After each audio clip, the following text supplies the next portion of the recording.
Palabra de Dios, Primera de Pedro, capítulo 1, versículo 14 al 16.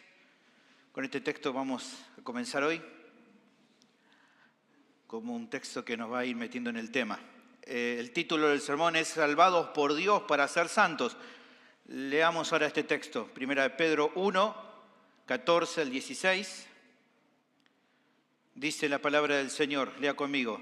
Como hijos obedientes, no os conforméis a los deseos que antes teníais estando en vuestra ignorancia, sino, como aquel que os llamó es santo, sed también vosotros santos en toda vuestra manera de vivir. Porque escrito está, sed santos, porque yo soy santo.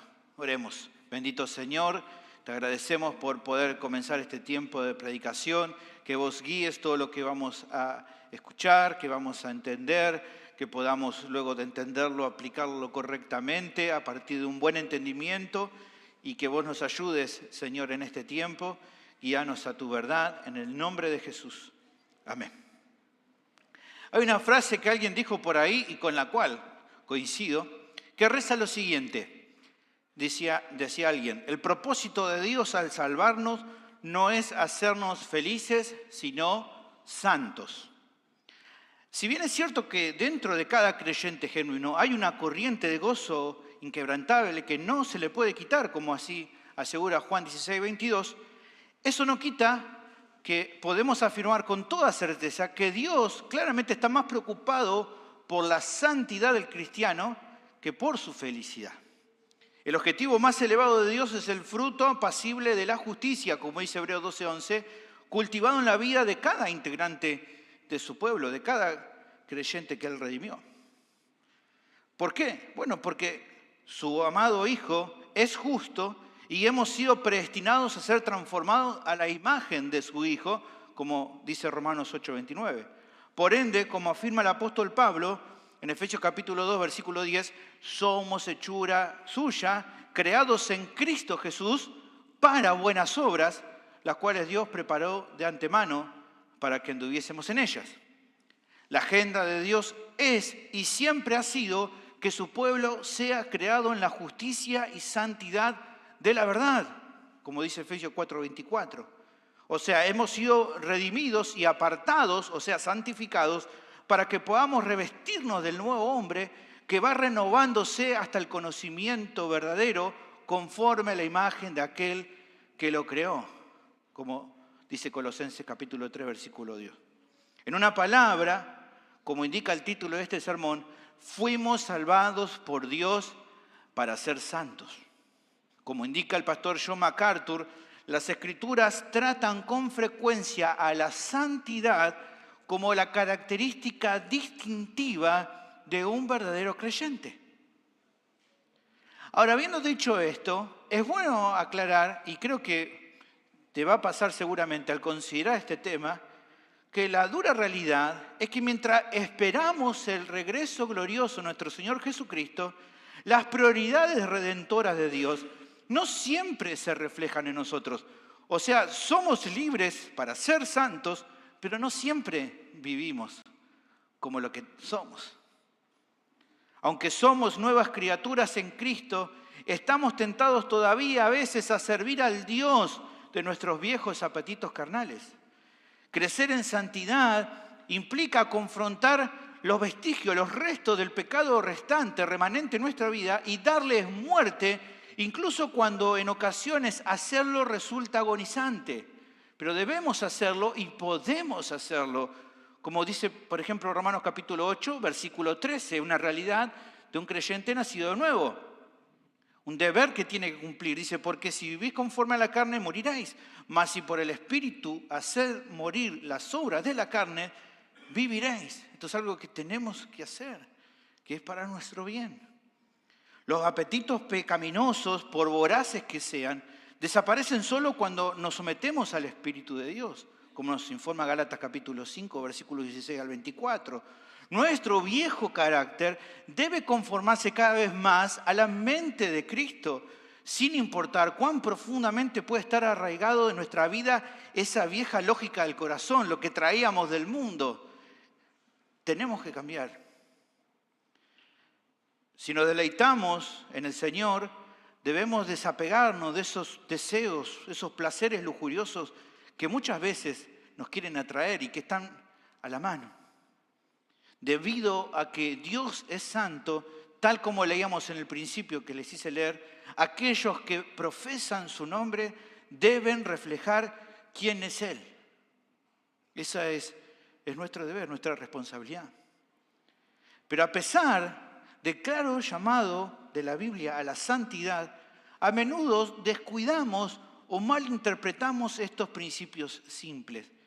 Muchas veces ha pasado en la historia, el pastor Isaías hablaba de eso en los siglos anteriores, incluso en este tiempo, la doctrina de la santificación, de la santidad, muchas veces malinterpretada o descuidada.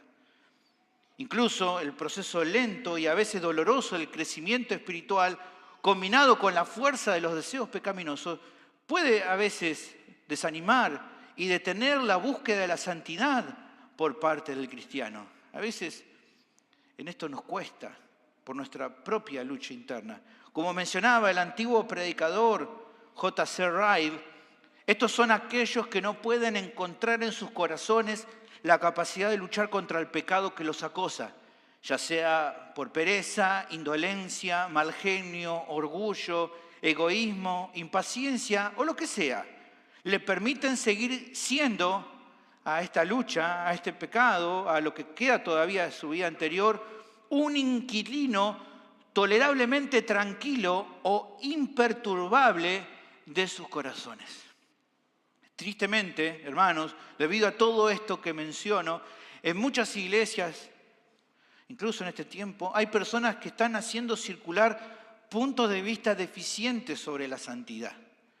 En un extremo están aquellos que conciben la santidad como algo que se obtiene simplemente siguiendo reglas y preferencias creadas por el hombre en lugar de seguir la gracia. Pero también llevando al péndulo al extremo opuesto, algunos confunden a cualquier tipo de exhortación a una vida santa con algún tipo de legalismo. Bajo el estandarte de la gracia, algunos han llegado a resentir la idea de la santidad personal. Como que no, santo, no, eso es legalismo.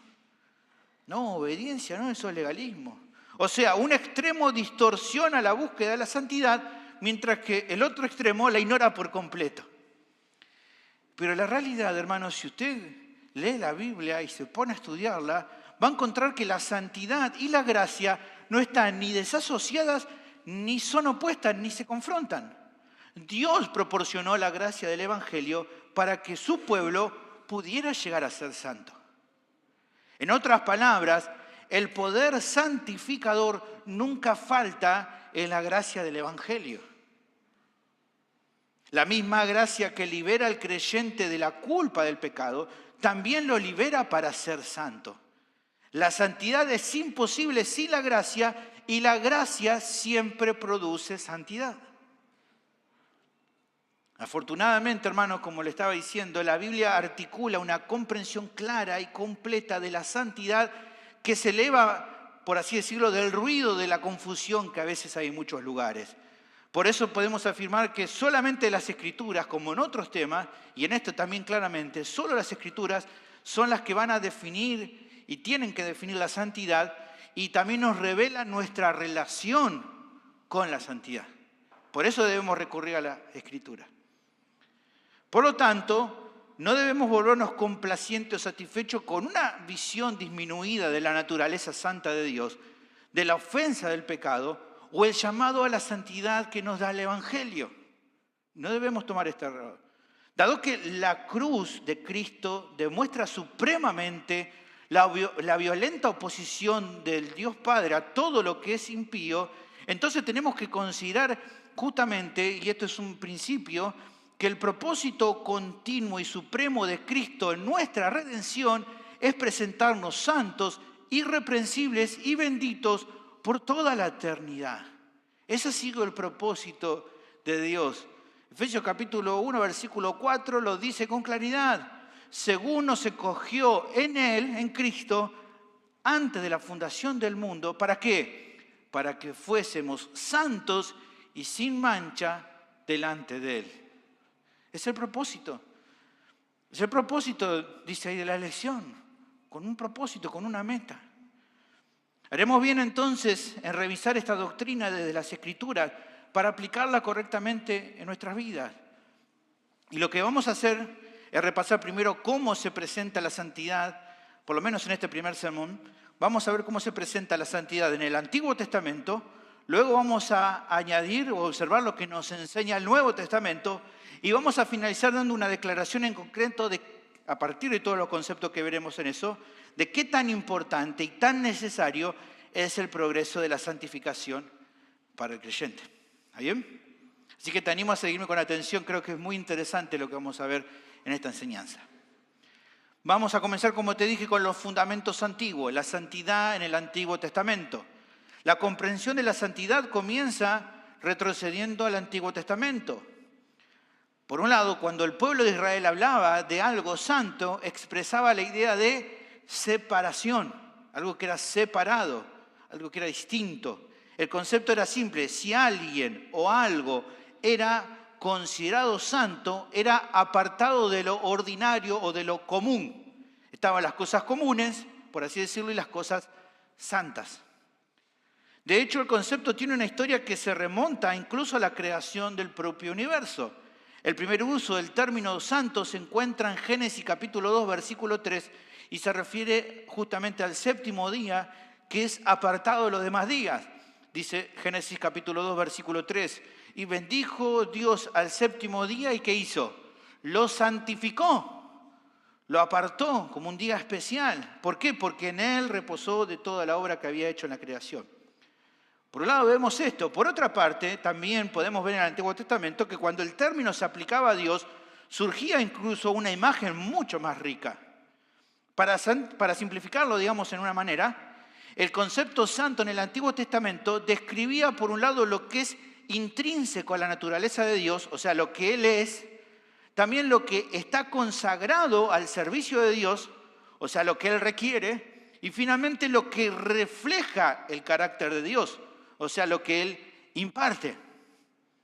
Considero justamente que comprender estos aspectos, y lo vamos a ver ahora a continuación, estos tres aspectos de la santidad de Dios, es esencial entonces, era importante para aquel momento y también para nosotros, para justamente vivir una santificación real, palpable, genuina, consistente. O sea, por ejemplo, si Dios fuera santo, pero no tuviera solución para nuestra impiedad, para nuestro pecado, seguramente nos desesperaríamos.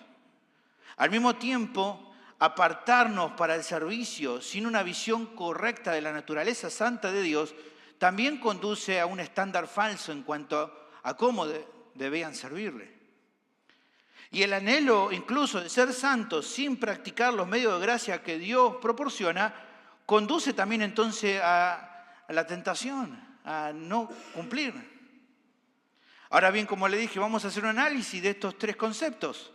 Por un lado dije lo que sería la pureza prístina, o mejor, usted quizá no dice qué es esta palabra, es una pureza original, eso es la idea de prístina. O sea, puesto que Dios es santo, entonces, sabemos que toda santidad brota de Él. Él es la definición de santidad. Usted lo puede ver, ahí dejé unos pasajes para usted medite, vamos a ir salteando algunos. La santidad impregna cada uno de los atributos de Dios y de los actos, de las obras que Él hace. La otredad de Dios también se le llama, o sea, el que Él es distinto, es otro, distinto a todo lo demás, está justamente en el centro de lo que significa que Él sea santo, pero así todo, esta idea de separación, de que Él es otro, distinto, o sea que por un lado está la creación completa, espiritual, material, y por otro lado está Dios, pero así todo, la separación no agota el significado. Hay mucho más para hablar en cuanto a la santidad de Dios.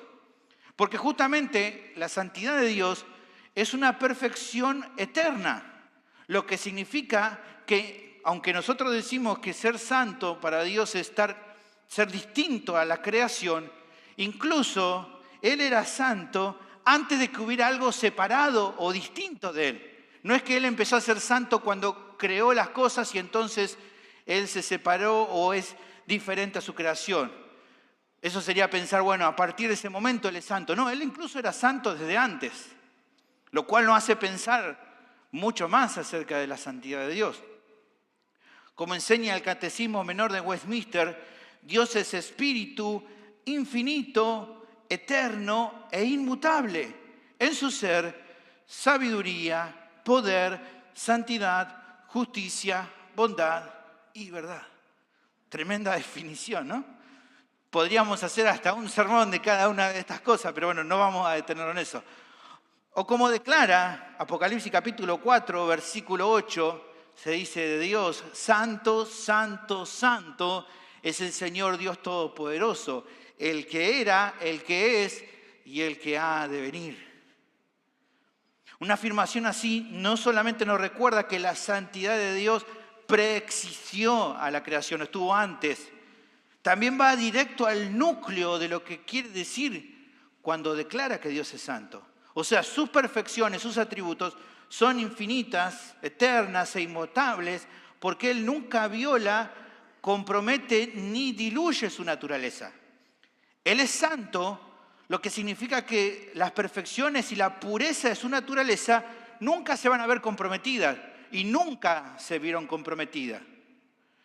Incluso, hermanos, esta verdad está incrustada en el mismo nombre que Dios eligió para sí mismo cuando Él se definió como Yahvé. Cuando Dios le dijo a Moisés: yo soy el que soy, en Éxodo capítulo 3, versículo 14, reveló parte de lo que lo hace ser santo, es decir, su eternidad. O sea, su santidad es una santidad perfecta y perpetua. Pero la cualidad esencial de la santidad de Dios es esa pureza de su naturaleza. Por eso hablamos de perfección prístina, o sea, primera, original, de lo que Dios, que lo hace a Dios intrínsecamente santo. Siempre ha sido santo. Originalmente, siempre, desde que la eternidad, si uno piensa, bueno, desde ya uno pensar en eternidad no puede definir un tiempo, justamente por eso es eternidad. Desde la eternidad y hasta la eternidad Él es santo. Y no hay ninguna manera que Él podría dejar de serlo, ni violar ese principio de pureza en Él. Su ser y su comportamiento trascienden toda la creación y su perfección inherente lo separa justamente de la contaminación de lo que es imperfecto. Él no puede mezclarse con nada que lo sea, que sea imperfecto, porque Él es completamente santo, perfecto en todo. La santidad de Dios justamente entonces es la característica preeminente de la revelación del Antiguo Testamento y esa perfección singular que gobierna la forma en que pensamos acerca de Él. O sea, dicho de otro modo más sencillo, en primer lugar, cuando hablamos de santidad, estamos hablando de Dios, debemos pensar en Él. Nuestra mente primeramente debe viajar y desde el Antiguo Testamento es la idea que cada vez que pensemos en santidad o en alguien santo, en quien debemos pensar es en Dios. Básicamente tenemos que empezar ahí. Como diríamos nosotros, a partir de eso podemos hablar, entendiendo central y originalmente que la santidad nos habla acerca de Dios. Y que todo lo demás que hablemos acerca de santidad se va a vincular claramente con Dios. Eso es lo primero que tenemos que pensar. Por otro lado, también te dije un concepto demarcado para el servicio. No solo se dice que Dios es santo en las Escrituras y en el Antiguo Testamento, sino también se dice de objetos y de personas dedicadas específicamente al servicio de Dios que estaban consagrados a Él. Aquí la idea de consagrado de santo se puede ver muchas veces como sinónimo, como similar, incluso en la misma raíz hebrea. En ese sentido, entonces, en el Antiguo Testamento se usa la palabra santo para describir muchas cosas: edificios, días, tierras, ofrendas, sacrificios, vestimentas e incluso hasta individuos, todos los cuales eran apartados por Dios con el propósito de prestarle un servicio específico. En ese sentido, eran apartados, consagrados para Dios. Usted sabe, los elementos del templo, personas que servían en el templo, eran llamados santos. Esas cosas o esas personas no poseían santidad divina intrínseca, o sea, inherente como es en Dios, ni tampoco santidad ética. Son santos porque básicamente Dios los separaba para un propósito determinado. Por ejemplo, Éxodo capítulo 28, versículo 2, daba especificaciones detalladas sobre las vestiduras santas que el sacerdote tenía que usar en el servicio del templo. Esas vestiduras fueron consagradas por Dios para un propósito especial y en ese sentido fueron declaradas santas a diferencia de otra vestimenta, no porque fuera una tela que viniera de Dios, básicamente porque era una prenda que era separada para un servicio específico. Por eso en ese sentido era santo y no podía mezclarse con otra ropa, no porque tuviera un poder en sí la ropa. ¿Está bien? ¿Ven la diferencia de entender? Ser consagrado a Dios era ser apartado, declarado santo como un servicio de oración. Finalmente, otro concepto que se desprendía del Antiguo Testamento era como el santo. O sea, Dios redime a su pueblo, y aquí sí hay un aspecto moral, para que finalmente refleje esa pureza moral que venía de Dios. Como el santo que nos llamó, debemos ser santos en toda nuestra conducta. Esto lo sabía el pueblo de Israel. Por eso cuando mencioné 1 de Pedro, capítulo 1, versículo 14, 15 y 16, la cita nos lleva, o la cita que hace Pedro del Antiguo Testamento, donde se dice lo mismo. El hombre fue creado con la capacidad de reflejar la santidad de Dios, lo cual es parte de lo que Dios quiso decir cuando afirmó, hagamos al hombre a nuestra imagen conforme a nuestra semejanza. Debido a esto, su pueblo se le ordenaba mostrar su carácter, el carácter de Dios, viviendo de acuerdo con su voluntad. De esta manera mostraba y reflejaba parte del carácter de Dios, obedeciendo sus mandamientos que provenían de su carácter, del carácter de Dios. Mostraban lo que a Dios le agradaba, lo que no le agradaba, entonces el pueblo tenía que hacer lo que a Dios le agradaba para entonces mostrar santidad. Levítico capítulo 20, versículos 7 y 8, ordenaba esto a Israel de forma clara, como recién decía que Pedro lo citaba. Santificaos, pues, y sed santos, porque yo, Jehová, soy vuestro Dios. Y guardad mis estatutos y ponedlos por obras. Yo, Jehová, que os santifico. Era claro para Israel lo que tenía que hacer. Debido a que el carácter y la conducta de Dios son santos, quedaba claro incluso ya desde el Antiguo Testamento que su pueblo debía ser santo en todo su carácter y conducta. Así que estos son los conceptos que nos tomamos del Antiguo Testamento, pero hay también, aparte de estos principios fundamentales del Antiguo Testamento, unas nuevas expansiones en cuanto a la santidad, de acuerdo a lo que el Nuevo Testamento ahora expande y nos cuenta. Al amplificar estos antiguos fundamentos de santidad, el Nuevo Testamento arroja más luz redentora sobre su belleza, su poder y las bendiciones prácticas de la santidad. En el Nuevo Pacto, nosotros los cristianos hemos sido apartados ahora como sacrificio vivo, santo y agradable a Dios para su adoración, como el famoso pasaje sabemos de Romanos capítulo 12, versículo 1. Nos ofrecemos, dice, como sacrificio vivo y santo. Tremendo eso. Nosotros ahora como un sacrificio santo en adoración. Nuestra adoración al Padre en espíritu y en verdad, como Jesús le explica a la mujer allí en Juan capítulo 4, no se limita ahora a lugares santos como en cierto modo lo fue para Israel en el Antiguo Testamento. Ellos, para adorar de manera que Dios quería, tenían que ir a lugares puntuales como que eran santos. Pero ahora ya no es así. No necesitamos tampoco guardar días, meses, estaciones y años santos, como pasaba en el Antiguo Pacto, como se menciona en Gálatas capítulo 4. Tampoco necesitamos purificarnos ritualmente, ni a nosotros mismos, ni a nuestro sacrificio de adoración. Ya no ofrecemos animales, como se hacía en aquel entonces. ¿Por qué? Porque como Pablo explica en Colosenses capítulo 2, versículo 10 al 17, hemos sido limpiados en Cristo. Entonces ya no hay purificación ritual que tengamos que hacer para presentarnos delante de Dios. Estamos completos en Él, tenemos pleno acceso a la presencia de Dios.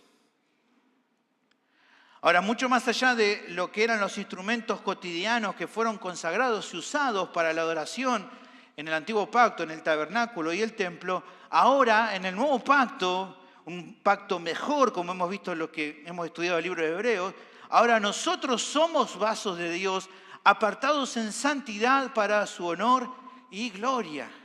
Es tremendo eso. Ahora repasemos un poco en esta sección estos conceptos de los que estamos hablando. Primero, en cuanto a la santidad escritas en nuestros corazones. El Nuevo Testamento, si usted lo lee con tranquilidad, va a encontrar que tampoco afloja ni relaja los requisitos de santidad para el pueblo de Dios, tal como fueron revelados en el Antiguo Testamento. A veces uno al leer el Nuevo Testamento y ver mucho la gracia puede pensar, decir, bueno, entonces ya no es tan duro el patrón de santidad como en el Antiguo Testamento. No, nada que ver. En todo caso, revela una mayor profundidad de santidad que penetra hasta el corazón. Somos llamados a vivir según la ley de Cristo.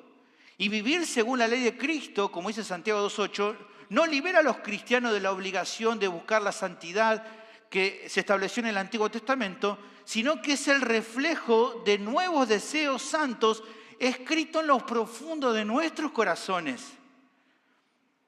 O sea, ahora estamos siendo santificados de adentro hacia afuera mediante lo que llamamos, y vamos a verlo muchas veces, no solo en estos sermones, sino en el siguiente, la santificación progresiva. Sorprendentemente, como decía hace un rato el pastor Isaías, ahora podemos vivir según el estándar santo reflejado en la ley de Dios. Como Pablo explica con detalle en Romanos capítulo 8, versículo 4. Con una mente nueva, llena del Espíritu, como dice capítulo 8, versículo 6 en Romanos, con una promesa inquebrantable de vida de resurrección, como menciona capítulo 8, versículo 11, y con el poder de vencer el pecado, como leímos ya en capítulo 8, versículo 13. Podemos reflejar entonces la santidad de Cristo en nuestros pensamientos, deseos, palabras y acciones. Ahora podemos, hermanos. Justamente este es el resultado de tener la ley de Dios escrita en nuestros corazones, en lo que es la bendición del nuevo pacto. ¿Se acuerdan cuando vimos en su momento capítulo 8 de Hebreos, versículo 10?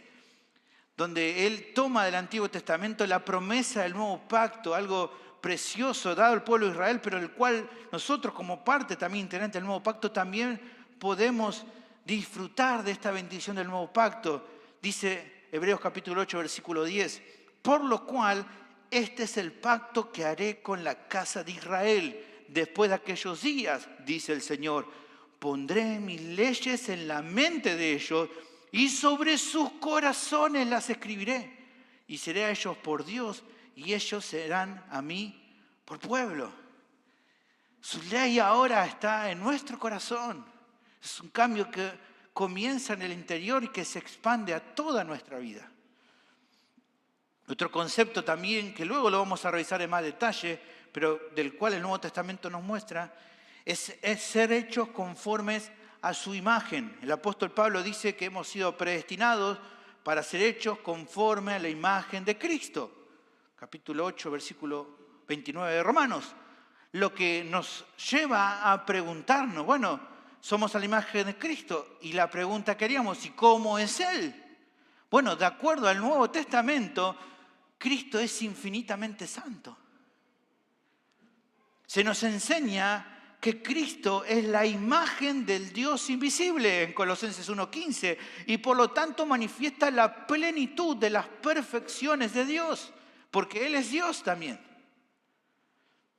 Como nuestro sumo sacerdote, dice Hebreos 7:26, Cristo es intrínsecamente santo, inocente, sin mancha, apartado de los pecadores. Cristo es el santo que posee la santidad intrínseca de Dios, esta pureza prístina que ya se nos adelantaba en el Antiguo Testamento y que se revela ahora de manera visible y más completa en la persona de Jesucristo.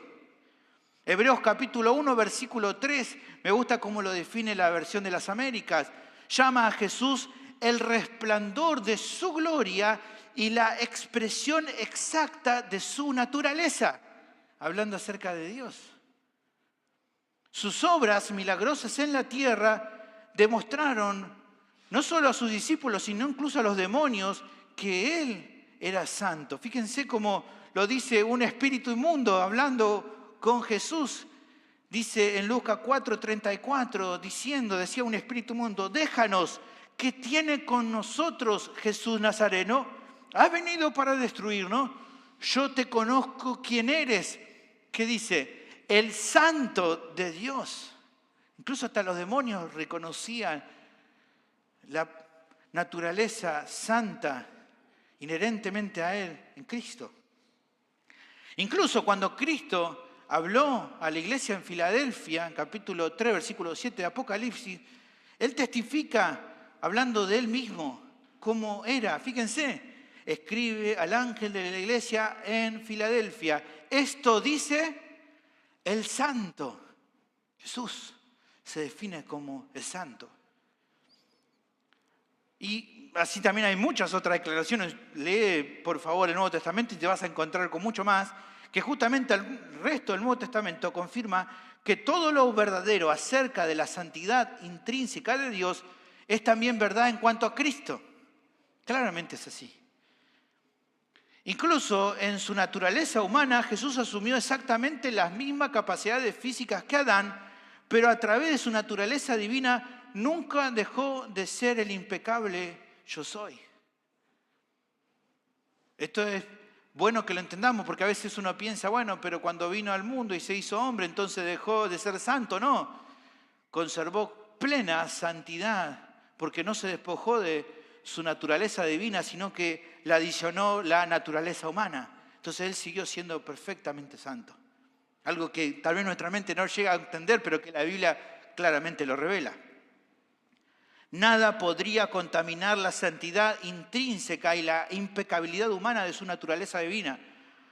Y esto tenía que ser así. Él tenía que permanecer impecable y santo, por lo cual, o para que su sacrificio fuera aceptable. Él tenía que ser una ofrenda santa, perfecta, para entonces poder morir como nuestro sustituto. De ninguna manera Él podía perder esa santidad. Así también es como su resurrección fue posible. Como Dios encarnado, Cristo cumplió perfectamente también todos los requisitos del carácter santo de Dios, desde su nacimiento hasta su muerte en la cruz. Todo su ministerio fue perfecto. Ya lo estuvimos viendo, ¿se acuerdan? En Mateo capítulo 3, versículo 15, capítulo 5, versículo 17. Él diciendo, así conviene que se cumple toda justicia. Y Él diciendo, no he venido para abrogar, sino para cumplir. Todo el tiempo demostrando que Él iba a llevar un ministerio perfecto. Y claro, porque Él era Dios que vino al mundo. Por lo tanto, como recién decía, su ofrenda justa fue eternamente aceptable ante el trono de Dios. Entonces, hermanos, a partir de todo esto podemos determinar que la santidad del Señor Jesucristo es nuestro punto de referencia en el nuevo pacto. Cuando pensamos en cómo ser santos, pensamos en ser como Cristo. Si bien yo puedo darle a usted un ejemplo, como Pablo decía, ¿no? Sed imitador de mí, pero ¿qué decía? Así como yo de Cristo. Aquí el estándar al cual miramos para imitar y seguir es el que Cristo nos da. Yo no me comparo mi santidad con otro para decir entonces ya soy santo. Con ninguno de ustedes. Yo tengo que comparar con la santidad de Cristo. Y todos nosotros tenemos que hacer lo mismo. No debemos rebajar el estándar. Porque claro, si miro a mi vecino, es fácil decir, oh, soy re santo. Bueno, claro, sí, vivo en La Ferrere, no es muy difícil, ¿no? Miro a los políticos, bueno, mucho más fácil, pero no. El estándar al cual miramos es a Cristo. Por eso leímos, ¿se acuerdan? Si no, como aquel que os llamó es santo, entonces sed también vosotros santos en vuestra manera de vivir. Tengamos presente esto, hermanos. Podemos disfrutar de las maravillas de la gracia del Evangelio, pero sin una visión adecuada de la santidad de Cristo, inevitablemente vamos a degradar la gracia al resistir el llamado a conformarnos a su santidad. Si pensamos de que es imposible ser como Cristo porque pecamos, porque fallamos, entonces vamos a tender ¿a qué? A querer rebajar la santidad. A buscar maneras de esquivar esta idea. Pues si no puedo cumplir, bueno, entonces, ¿qué quiere decir todo lo que dice la Biblia en cuanto a conformarnos a su imagen? Y bueno, ahí empiezan los errores. Todo lo que se enseña acerca de la santidad en la Biblia se encuentra en la persona de Cristo. Él es el estándar de santidad que guía a la iglesia en la santificación. Por lo tanto, no existe medida más alta de santidad para un cristiano que el ser hecho conforme a Cristo. La santidad es la semejanza de Cristo y el diseño eterno de la salvación es transformar a los pecadores a su imagen santa e inmaculada. Este es el punto. Dios te está preparando, te ha salvado, te está santificando para hacerte cada día más a Cristo hasta que un día sea completamente como Él es. Ese es el punto. Jesús fue apartado por Dios con el propósito justamente de salvar a los pecadores, para que eso que Él está haciendo en nuestra vida sea posible. Las imágenes de la consagración del Antiguo Testamento encuentran su máxima expresión en la persona y obra de Cristo, razón por la cual Jesús se describió a sí mismo como aquel a quien el Padre santificó y envió al mundo, como dice Juan 10:36. Así como el Padre ordenó y consagró los sacrificios del Antiguo Testamento, Jesús también fue consagrado como santo sacrificio a Dios. El Padre lo consagró como esa ofrenda. Pero no solo fue el Padre quien apartó a Cristo, toda la Trinidad participó en esa obra consagradora, porque Jesús también se apartó a sí mismo y fue ungido por el Espíritu Santo para este propósito, como dice Lucas 4:18. Él se apartó para el plan redentor de su Padre, que incluye la santidad y consagración de todo pecador redimido, como define el apóstol Juan en su Evangelio, en capítulo 17, versículo 19. Jesús dice: y por ello yo me santifico a mí mismo, para que también ellos sean santificados en la verdad. Por lo tanto, hermanos, como decía hace un rato, somos apartados como real sacerdocio, nación santa, pueblo adquirido por Dios, siendo usados ahora por Él, ¿para qué? Para anunciar las virtudes de aquel que nos llamó de las tinieblas a su luz admirable. También el concepto que tenemos allí en el Nuevo Testamento y que estamos viendo es enseñados por la gracia para ser santos. Como cristianos entonces nos esforzamos debido a nuestra posición justificada por limpiarnos de toda contaminación de carne y de espíritu, perfeccionando la santidad en el temor de Dios, como dice 2 Corintios 7:1. De hecho, hermanos, aunque a uno dice, bueno, pero si es por gracia, entonces, ¿por qué el esfuerzo? Bueno, porque la gracia justamente del Evangelio se convierte, por así decirlo, en el entrenador personal del creyente en la santidad. Como dice Tito 2:12, enseñándonos a la gracia, nos enseña a renunciar a la impiedad y a los deseos mundanos para vivir entonces en este siglo sobria, justa y piadosamente. Entonces, el punto es que cada expresión bíblica de santidad establecida en el Antiguo Testamento, amplificada en el Nuevo Testamento y cumplida en Cristo, tiene como objetivo poner en el corazón de cada cristiano una carga para la búsqueda ferviente de una vida santa. Todo lo que nos muestra es justamente este deseo que se genera en tu interior desde el día que conociste a Cristo y decir, ¿qué tengo que hacer ahora?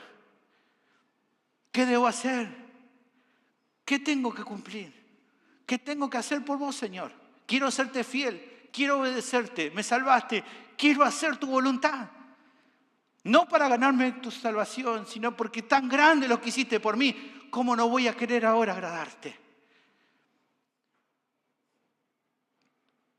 Hermanos, estamos obligados a reconocer el carácter santo de Dios como el único criterio para la santificación. Y ahí tiene usted unos textos después para leer. Nuestra unión con Cristo nos ha consagrado, o sea, nos ha apartado exclusivamente para el servicio de Dios. Hemos sido santificados en Cristo Jesús y ahora somos santos por vocación, es decir, llamados con el propósito de la santidad, como Pablo le define a la iglesia en Corinto en su primera carta, capítulo 1, versículo 2. A la iglesia de Dios que está en Corinto, fíjense, a los santificados en Cristo Jesús, llamados a ser santos con todos los que en cualquier lugar invocan el nombre de nuestro Señor Jesucristo, Señor de ellos y nuestro. ¿Quiénes incluye eso? A nosotros, porque también nosotros invocamos el nombre de nuestro Señor. Somos posesión de Dios por gracia soberana. Y cada pasaje entonces de las Escrituras que revela la santidad de Dios, directa o indirectamente, nos llama a creer humildemente y a esforzarnos fervientemente en el Espíritu para esa meta. La santificación entonces, como les digo, en el sentido progresivo, no posicional, sino progresivo, requiere nuestra cooperación y esfuerzo personal para imitar y mostrar el carácter de Dios. Porque nadie puede tener la seguridad de que verá a Dios sin la evidencia de la santidad. Usted sabe, Hebreos 12, 14, seguid la paz con todos y la santidad, sin la cual nadie verá al Señor. Ahora bien, al reflexionar estos conceptos, tal vez nos preguntamos con sinceridad, pero ¿quién puede cumplir con éxito la tarea de la santidad en la obra de la santificación? ¿Quién posee la perfección o el poder necesario? Bueno, es claro que no somos Dios, que no podemos apartarnos para Dios y que no viviríamos piadosamente para Dios por nuestra cuenta. En nosotros y por nosotros mismos es obvio que la santificación es imposible. No es cuestión simplemente que me pongo las pilas y ahora me pongo a esforzar. No funciona así. Lo cual nos lleva a una pregunta más interesante. ¿Dónde es que entonces podemos buscar nuestra santificación? Bueno, justamente el Nuevo Testamento nos dice que debemos mirar a Cristo, quien no solo es la norma de la santidad, sino también la fuente, de donde viene ese poder para poder crecer en santidad. Cuando por fe ponemos nuestra mirada en Cristo, un consuelo sobrenatural se precipita sobre nosotros en nuestra debilidad, sabiendo entonces que donde la gracia actúa, el fracaso humano no es definitivo. Cada día nuevo, hermanos, aprendemos a confiar a Cristo, que justamente por Dios nos ha sido hecho, dice la Biblia, sabiduría, justificación, santificación y redención, como asegura 1 Corintios 1:30. Por la fe, hermanos, somos unidos a Cristo para que podamos ser conformados a la santidad de Él. O sea, a través de esta unión vital que tenemos con el Señor, nosotros los creyentes disfrutamos de la seguridad de ser su posición, del poder de buscar la santidad de vida y justamente de la anticipación de ser perfeccionados en santidad cuando nos encontremos con el Maestro. Todo esto en virtud de estar unidos a Él. No estamos solos en la búsqueda de la santidad. Él no nos ha dejado solos. Él está con nosotros y nuestro Señor Jesucristo justamente ha dispuesto de todos los medios que necesitamos para crecer en conformidad a su imagen. Y fíjense qué interesante que en 1 Corintios 6, del 9 al 11, Pablo contrasta marcadamente la vida anterior de injusticia de los corintios y nuestra condición actual como santos a los ojos de Dios, así como ellos, también nosotros. Fíjense, escuche, dice 1 Corintios 6, ¿no sabéis que los injustos no heredarán el reino de Dios? No erréis, ni los fornicarios, ni los idólatras, ni los adúlteros, ni los afeminados, ni los que se echan con varones, ni los ladrones, ni los avaros, ni los borrachos, ni los maldicientes, ni los estafadores heredarán el reino de Dios. Y fíjense lo que dice, y esto eras alguno, mas ya habéis sido lavados, ya habéis sido santificados, ya habéis sido justificados en el nombre del Señor Jesús y por el Espíritu de nuestro Dios. Hermanos, a pesar del nivel de inmadurez en los corintios, Pablo no duda en hablar de los convertidos, entre ellos como si ya estuvieran lavados, santificados y justificados exactamente de la misma manera. La muerte de Cristo, hermano, no solo asegura nuestra justificación, sino que también hace que la santificación en algún sentido sea una realidad presente. Podemos crecer en santidad porque hemos sido ya justificados. No están desconectadas estas cosas. No es que se puede ser justificado y no ser luego santificado. Somos santificados, crecemos en santidad porque hemos sido justificados. Es algo que viene. Podemos crecer en santidad porque ya hemos sido justificados por Dios. Vivimos en esta tensión claramente, pero es así. Fíjense cómo Pablo en Efesios capítulo 5, versículo 25 utiliza esta manera de explicar de lo que es este ya pero todavía no. Dice: maridos, amad a vuestras mujeres, así como Cristo amó a la iglesia y se entregó a sí mismo por ella. ¿Para qué? Para santificarla, habiéndola purificado en el lavamiento del agua por la palabra. ¿Con qué meta? A fin de presentársela a sí mismo una iglesia gloriosa que no tuviese mancha, ni arruga, ni cosa semejante, sino que fuese santa y sin mancha. Es claro que aún no se ha alcanzado la extensión completa de la santificación, pero mediante la obra de Cristo somos santos, completamente limpios de nuestro pecado. Los cristianos ahora viven en el reino de la santidad de Dios y ya no más bajo el dominio del pecado. Y esto es importante entenderlo porque aunque hay cosas de esto que no vemos, nuestra lucha es con el pecado y a veces nos olvidamos de que ya no estamos bajo el dominio del pecado. No tenemos por qué obedecerle, porque no es más nuestro Señor. Ahora le pertenecemos a Cristo. La realidad de este cambio se basa en la realidad de la obra de Cristo y la unión vital del creyente con Cristo.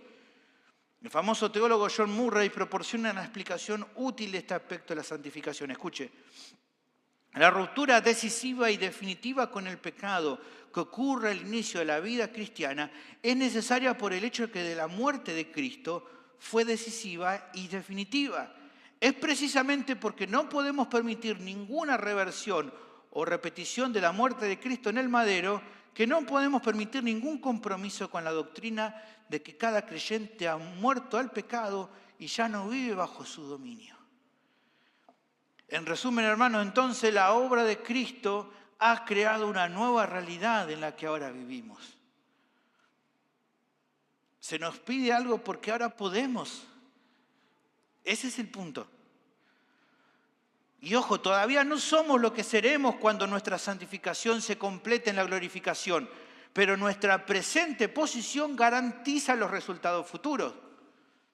A través de la obra consumada de Cristo y el poder espiritual de Cristo que mora en nosotros, hay una realidad escatológica que ya está obrando actualmente en el creyente. Incluso Pablo explica que esta lucha que tenemos con el pecado, estas aflicciones que nos causa, este gemir que nos causa, la lucha que tenemos con el pecado es una evidencia de que muy pronto se acabará. Una evidencia de que justamente hemos sido salvados por Él.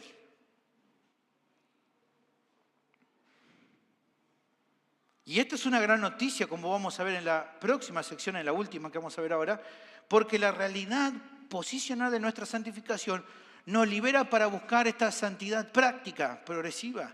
Ya no estamos atados al pecado, sino que hemos sido liberados para buscar la justicia en el contexto de la gracia.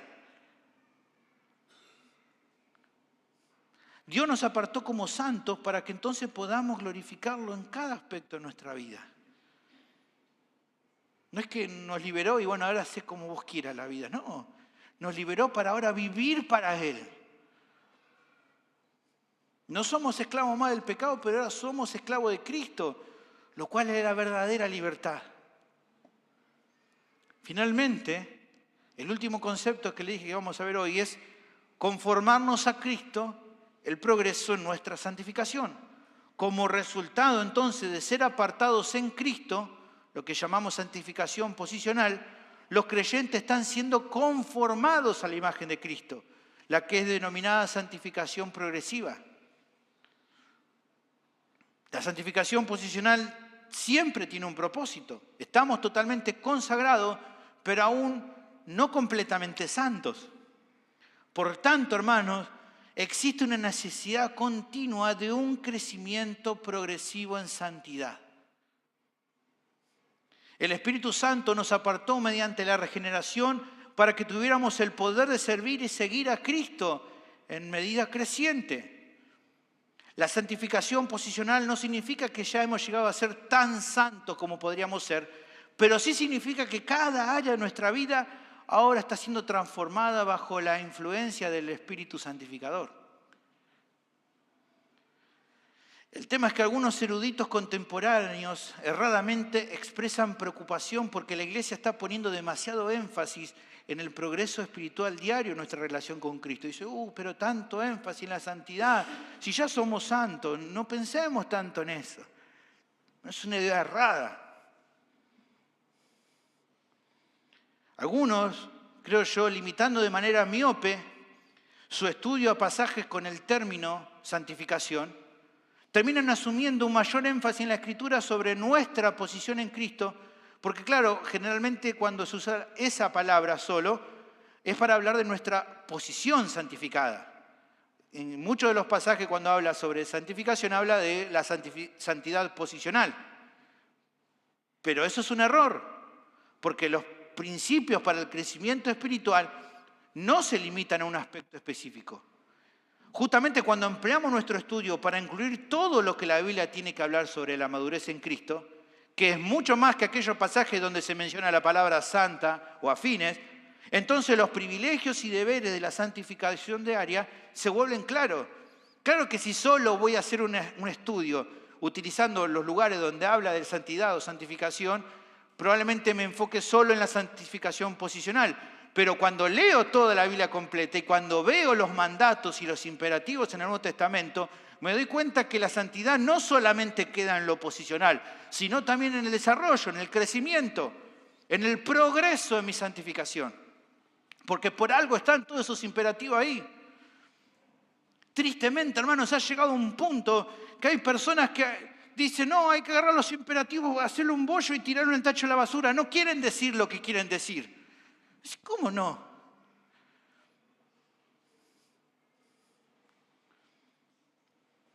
De hecho, hermano, a lo que voy es que detrás de cada mandamiento en el Nuevo Testamento, ¿cuál es la suposición? ¿Qué es lo que se supone? Bueno, evidentemente, detrás de cada mandato está la suposición de que somos responsables de avanzar hacia la semejanza de Cristo. Cuando te dice, no hagas esto, ¿qué se supone? Que no tengo que hacer eso. No es tan difícil, como dicen ahora. O cuando dice, tengo que hacer esto, ¿qué se supone? Que hay una responsabilidad de obedecer eso que se me dice que tengo que hacer. Es lógica de lo que uno lee. Por eso incluso un teólogo sano del siglo pasado no tuvo ningún problema en decir, dice lo siguiente, mire, escuche, es indiscutible que la Biblia misma trata de este progreso en la santidad. Muchas advertencias apuntan a un movimiento necesario, o sea, algo que el cristiano es movido a hacer. Se nos exhorta a perfeccionar nuestra santidad en el temor de Dios, 2 Corintios 7:1. A seguir la santidad sin la cual nadie verá al Señor, Hebreos 12:14. A seguir lo bueno, 1 Tesalonicenses 5:15. A seguir el amor, 1 Corintios 14:1. A seguir la justicia, la piedad, la fe, el amor, la paciencia y la mansedumbre, 1 Timoteo 6:11. Todo apunta a un esfuerzo constante y activo. Bueno, es obvio. El Nuevo Testamento afirma entonces que somos santificados posicionalmente y al mismo tiempo que tenemos la responsabilidad de luchar por la santificación. Como les decía al comienzo, y ahora volvemos a repetirlo, estas verdades se complementan en lugar de competir entre sí, como algunos de manera errada sugieren. El Espíritu Santo actúa en la santificación para unirnos a Cristo, constituirnos como santos de Dios y comenzar el proceso de toda la vida de hacernos santos. La santificación progresiva no es más que una creciente conformidad con Cristo, el hombre perfecto, el estándar que seguimos. No solo debemos esperar esta dinámica transformadora en nuestra vida, sino que se nos ordena perseguirla. como podemos ver en Romanos capítulo 12, versículo 2. No os conforméis a este siglo, sino transformaos por medio de la renovación de vuestro entendimiento, para que comprobéis cuál sea la buena voluntad de Dios, agradable y perfecta. Todo cristiano debería entonces, pensémoslo por un segundo, pero si todo esto es verdad, todo cristiano debería poder percibir este proceso en su propia vida. Es lo que se espera, evidentemente. No está esto en la Biblia dado como para vivir en el reino de los supuestos. Son verdades concretas. Por supuesto, hay momentos en los que nuestro crecimiento es imperceptible, o hay momentos en los que sentimos que estamos retrocediendo. Estamos hablando de una batalla, de una lucha, de un esfuerzo. Pero, hermanos, cuando examinamos la trayectoria general de nuestra vida, hay en cada creyente evidencia de la obra renovadora del Espíritu. O sea, acá el concepto es claro. El efecto acumulativo de todos nuestros momentos de fe y obediencia lleno del Espíritu, ¿qué es? Bueno, una madurez espiritual creciente. Cada vez que fuimos obedeciendo por la fe, por medio del Espíritu Santo, un día, otro día, otra vez y otra vez, ¿qué va pasando en nuestra vida? Vamos creciendo. Por eso a veces cuando me ha tocado hablar con algunos hermanos que son más nuevos en la fe y tienen esa duda, ¿no? Honesta, decir, bueno, pero ¿cómo sé? Si es una obra espiritual, si no hay manera de saber, ¿cómo sé? Y saben los hermanos que he hablado con ellos y que les he dicho, espera un tiempo. Ve tu vida dentro de un tiempo, de unos meses, y compará lo que eras y lo que sos ahora, y ¿qué vas a ver? ¿Qué se espera que haya? Un cambio. Fuiste aprendiendo cosas, fuiste obedeciendo, cosas empezaron a cambiar, frutos nuevos y destrucción de cosas del pasado que ya no tienen nada que ver con tu vida. Esto es lo que está hablando en este concepto. Seguramente la mayoría de nosotros podemos recordar cuando éramos nuevos en la fe, bebés espirituales que sobrevivían a base de leche. Pero mirando hacia atrás podemos ver que ese ya no es el caso. Hemos crecido a través de picos y valles espirituales en el viaje hacia la semejanza a Cristo. Esas subidas y bajadas normales que de a poco nos van haciendo ¿qué cosa como resultado? Más como Jesús. Esto es lo normal, pero por otro lado, si alguien ha sido cristiano durante mucho tiempo y solo puede seguir viviendo leche, está transitando una vida que claramente Dios no desea para esa persona. Personas que no avanzan, que les cuesta. ¿Cuál es el concepto aquí? La santificación progresiva no es igual en todos.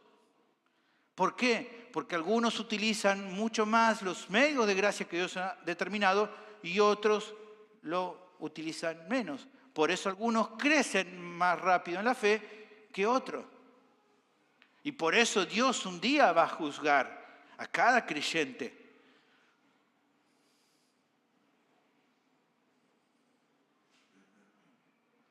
Si no estás experimentando lo que las Escrituras describen como fruto del Espíritu, allí en Gálatas 5:22, es probable que te hayas quedado corto en lo que Dios llama a cada creyente a hacer en el proceso de santificación. Hermanos, claramente tenemos el deber de luchar por una santificación cada vez mayor, utilizando los medios que Él ha puesto a nuestra disposición. Muchas veces vienen tropiezos, lucha en nuestra vida, y es porque no estamos creciendo en santificación. Y por eso a veces viene la disciplina de Dios, vienen hermanos que nos exhortan y nos dicen, estás mal, te tenés que arrepentir. Tenés que dejar esto.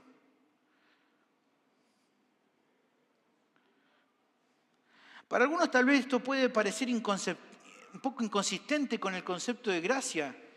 Pero hermanos, los autores del Nuevo Testamento nunca tuvieron problema en hablar de nuestro papel en la santificación en estos términos.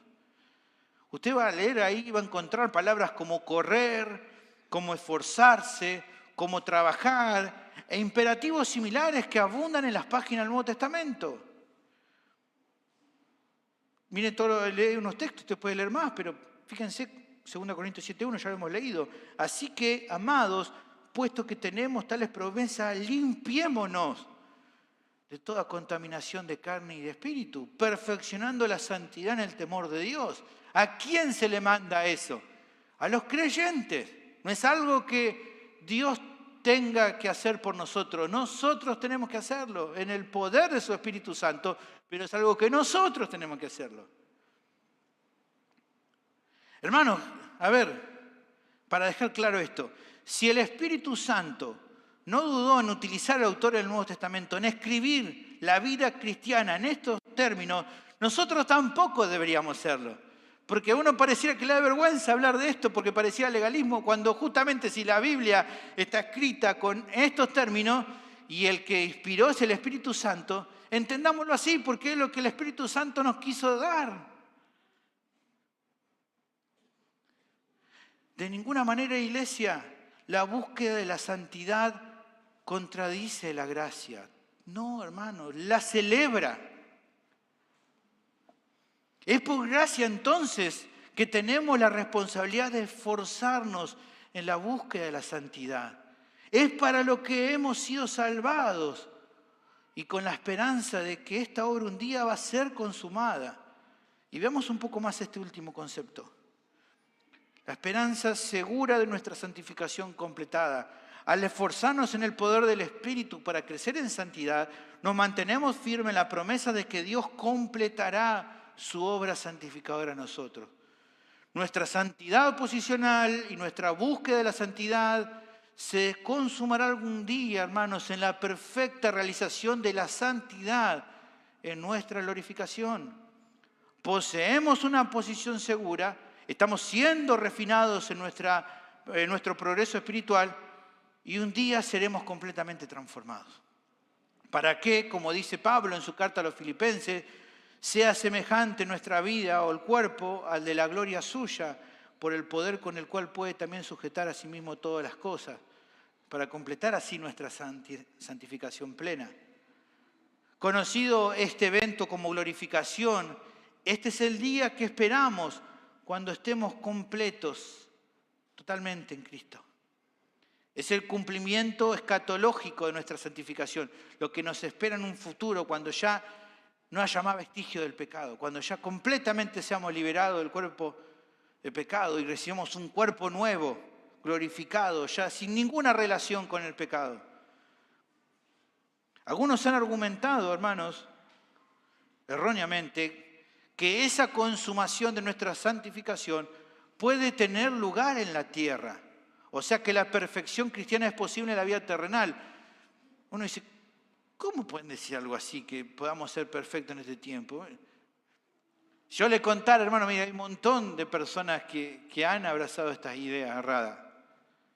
Yo creo que realmente defender una doctrina así de que en este tiempo podamos ser completamente perfectos, habría sido una sorpresa para el apóstol Juan si los hubiera escuchado.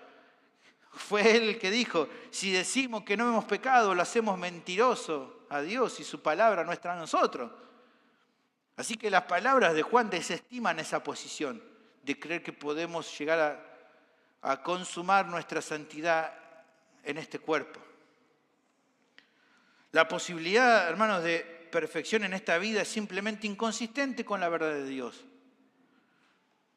Al anticipar la plenitud de esa obra santificadora de Dios, debemos reconocer que todavía eso no ha pasado, porque justamente nuestra ciudadanía está en el cielo con Cristo. Esperamos que Él vuelva para que haga y consume esa obra en nosotros. No vamos a experimentar la santidad perfecta en esta era, pero justamente nuestra perfección está garantizada en la era venidera, cuando Cristo regrese. La fidelidad en esta vida, hermanos, será recompensada abundantemente, no porque lo merezcamos, sino porque Dios en su gracia así lo prometió. Yo sé que a veces, hermanos, las batallas se ven duras y nuestra fragilidad hace sentir como que todo esto es una batalla que aparentemente nunca va a terminar. Uno dice, ¿cuándo, Señor? No, hoy un día logré, por la gracia de Dios, obedecer y bueno, ya está, ¿no? Ya mañana, pastor, ya hoy vencí, así que mañana va a estar tranquilo. No, ¿qué va a estar tranquilo? Mañana tu pecado va a seguir luchando. No, te va a pasar, decir, la hermana que va a decir, hoy logré no decirle al gordo lo que quería decirle. Ya mañana voy a estar re bien. No, mañana otra vez va a tener ganas de decirle de todo. Pastor, hoy una bendición. Pude apagar el celular y no mirar algo malo. Qué bueno, gloria a Dios. Mañana seguro ya no va a haber lucha. No, mañana va otra vez tener que batallar con tus tentaciones, con tu carne, con esos deseos pecaminosos que están todavía en tu vida. Y que mañana también vas a tener que decirle que no. Pero hermanos, a pesar de que a veces fracasamos, a veces fallamos, y a veces otra vez pedirle perdón al Señor y ese progreso, ¿no? Que vamos creciendo, pero aunque vamos creciendo, el proceso es difícil, es duro. Nos hace llorar, nos hace quebrantar, expone lo malo que está ahí, de lo cual ya no queremos saber nada. Bueno, hermano, estas verdades nos animan, porque todo el fracaso humano recopilado por los creyentes en esta era se va a disipar a la luz gloriosa de la gracia de Dios en la era venidera. Un día todo va a terminar y ver a nuestro Señor hará que ya no importe todo lo que hemos tenido que batallar en este tiempo por ser fieles. La palabra nos asegura que todo esto un día terminará, hermanos. No vamos a leerlo porque se nos va el tiempo. Léalo después en su casa, 1 Corintios capítulo 15, versículos 50 al 54. Precioso ese pasaje. Vamos a leer solamente el último versículo. Y cuando esto corruptible se haya vestido de incorrupción y esto mortal se haya vestido de inmortalidad, entonces se cumplirá la palabra que está escrita: sorbida es la muerte en victoria. Esta es la gran esperanza que tenemos en nuestra santificación. Por lo tanto, lo que deberíamos preguntar es, ¿cómo debemos responder a esta esperanza? ¿Qué es lo que significa realmente una eternidad de santificación perfecta para un cristiano que lucha cada día por progresar en la santidad? ¿A qué nos debería llevar esto? Deberíamos simplemente sentarnos y reflexionar sobre lo que Cristo ha hecho por nosotros mientras esperamos ese gran día. Decir, bueno, Él ya me salvó, listo. Voy a pensar simplemente en eso. Y bueno, si viene en la lucha, compensar en lo que Él hizo ya me alcanza. No alcanza simplemente con sentarnos y esperar. A la luz de todo esto, hermanos, creo que la respuesta es la que mismo Pablo le da a los hermanos en Corintios, luego de contarles lo que les espera. Fíjense lo que le dice luego a la luz de todo eso en capítulo 15, versículo 58. Por lo tanto, hermanos, a la luz de lo que Dios hará con nosotros en nuestra glorificación, mis amados hermanos, estén firmes y constantes, creciendo en la obra del Señor siempre, sabiendo que su trabajo en el Señor no es en vano. El esfuerzo fiel en la santificación nunca es en vano, porque tenemos una segura esperanza de que Dios usará todos los medios ordenados para perfeccionar su obra a nosotros, incluido nuestro esfuerzo. La anticipación, hermano, confiada que tenemos de la finalización de nuestra santificación, en lo que es la glorificación, debería alentarnos un montón, hermano, a continuar, a seguir adelante en esta trayectoria hacia nuestra esperanza suprema. Y no solamente alentarnos a nosotros, sino que sirva también para animarnos unos a otros. Podemos buscar, hermano, el cambio en Cristo con la expectativa plena de que un día Él nos va a conformar completamente a su imagen. O sea, estamos en un proceso y uno dice, bueno, nunca voy a llegar. No, tranquilo, cuando Él vuelva, en un instante termina de completar la obra. Y seremos como Cristo. Esa es la esperanza que tenemos. Concluyendo esta enseñanza, hermano, queda claro que Dios define la santidad en su palabra y que exige santidad de su pueblo. Pero también cabe decir que en ninguna parte se ven estas realidades más claramente que en el Evangelio, como el que hoy nos compartió Manuel. El Evangelio es necesario porque el hombre pecador no puede mantenerse en pie frente a la santidad de Dios. Él tenía que salvar a su pueblo de su pecado y apartarlo para la santidad. Él transfirió a sus hijos del dominio del pecado para que pudieran ser transformados a la imagen del sin pecado, Jesús. Su propósito eterno es que la santidad de Cristo tenga pleno efecto en las almas de su pueblo. Él ha diseñado la salvación no solo para conceder el perdón, sino para hacer a cada creyente beneficiario, participante de su santidad. Desde la elección, hermano, hasta la glorificación, el propósito de Dios es santificar a su pueblo. La obra aún no está completa, pero podemos estar seguros de que el mismo Dios que nos salvó para ser santos, nos hará santos en Cristo, a su misma imagen, hermanos. Preciosa verdad de que nos animan a adorar al Señor y vivir de una manera en la cual Él pueda ser honrado por medio de nuestras obras. Esta realidad te llama también a algunos que están aquí, que todavía no han experimentado un cambio real en su vida y que por lo tanto sabés que si hoy te fuera de este mundo, tenés que entender que te espera una eternidad en el infierno a causa de tu pecado. El Evangelio revela la justicia de Dios, la cual ningún ser humano puede satisfacer por sus propios medios. Pero también asimismo el Evangelio nos muestra su misericordia al haber enviado a su Hijo unigénito para morir en la cruz como una ofrenda sustitutiva por nuestro pecado. Es por medio de su sacrificio que en esta misma tarde, oyente querido, podés recibir el perdón completo de tus pecados. ¿Cómo es posible? Bueno, la Biblia asegura que es confiando de todo corazón en la obra de Cristo y arrepintiéndote de todos tus pecados.